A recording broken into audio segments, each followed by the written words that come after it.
Ambassador Krelva had seen many things in his 3 centuries of diplomatic service to the Galactic Concordat. He had witnessed the fall of empires, negotiated peace between species that communicated through bioluminescent patterns and radiation pulses, and even survived a supernova evacuation. But nothing, absolutely nothing, had prepared him for the humans. The briefing chamber aboard the Concordat flagship Eternal Harmony hummed with nervous energy. Holographic displays flickered across the curved walls, showing tactical readouts of the approaching fleet. Krelva's dorsal spines quivered as he studied the data, his 6 eyes processing information that his brain refused to accept. "They call themselves the Ghost Legion," Admiral Thexmore announced, her crystalline voice fracturing with uncharacteristic fear.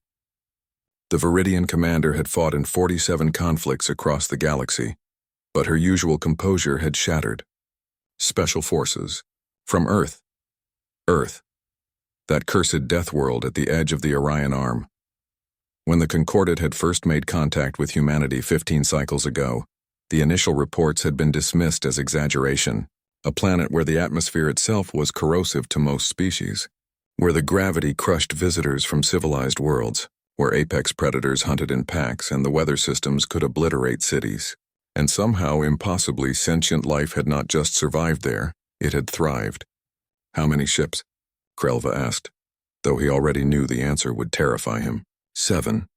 A collective gasp rippled through the assembled officers. The Jothic hegemony, the aggressors who had sparked this conflict, had brought 300 warships to this sector. The Concordat had scrambled 250 vessels in response. And now the humans were sending 7. "They're mocking us," hissed Commander Cyrath, his serpentine body coiling in agitation. 7 ships against 500? "This is an insult."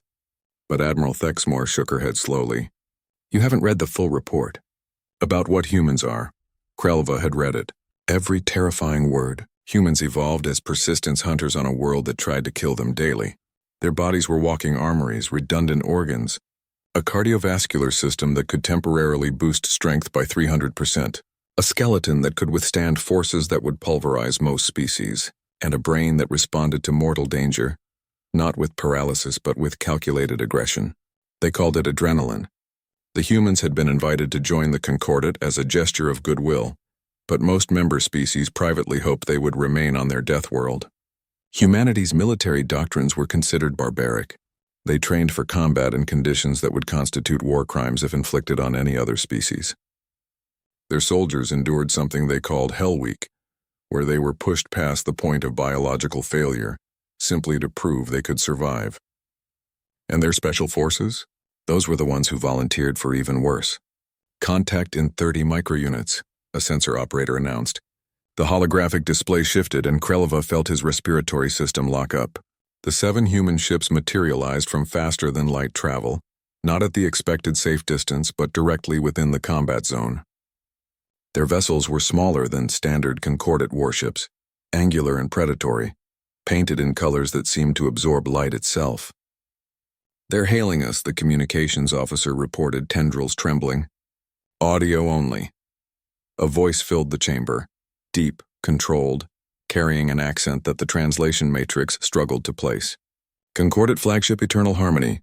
This is Captain Sarah Chen of the UESF Reaper's Toll. We're here to assist. Advise you clear combat sectors 7 through 12. This will be over quickly." "Impossible," Sirath spat. "The Jothic fleet has them surrounded." But the humans were already moving. The 7 ships didn't form a defensive formation. They attacked. The Reaper's Toll dove straight into the enemy fleet's center, its companions spreading out in a pattern that made no tactical sense, until it did. The humans fought like their ancestors must have hunted on the African plains of their ancient past, coordinated, relentless, exploiting every weakness with surgical precision. Krelva watched in stunned silence as human ships executed maneuvers that should have torn them apart. They spun on axes, reversed thrust at velocities that would have liquefied most crews, and used weapons that didn't just destroy enemy vessels. They disabled them with frightening efficiency. Railguns firing at relativistic speeds, missiles that chased targets through evasive maneuvers, and something new, kinetic harpoons that punched through shields and hulls, allowing boarding parties to breach enemy ships directly. "By the ancients," Admiral Thexmore whispered. "They're boarding Jothic dreadnoughts. in the middle of combat.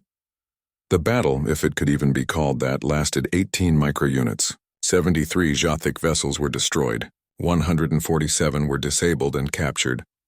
The rest fled in disarray, their supposedly unbreakable military discipline shattering in the face of something they had never encountered before. Humanity's capacity for violence refined and perfected. Captain Chen's voice crackled across the communication channel again, and this time Krelva detected something that might have been exhaustion. Concordat Command, combat zone is secure. We have wounded Jothic survivors who require medical attention, transmitting coordinates for recovery teams. They had mercy too. Even after that display of overwhelming force, they thought of the wounded. Krelva accessed the tactical logs, reviewing the battle with his 6 eyes scanning multiple data streams simultaneously. The human ships had taken damage, significant damage, but they had kept fighting. One vessel, the Iron Covenant, had lost atmospheric integrity on 3 decks, but continued engaging enemy targets until the battle concluded. Ambassador, Admiral Thexmore approached him, her crystalline form reflecting the bridge lights.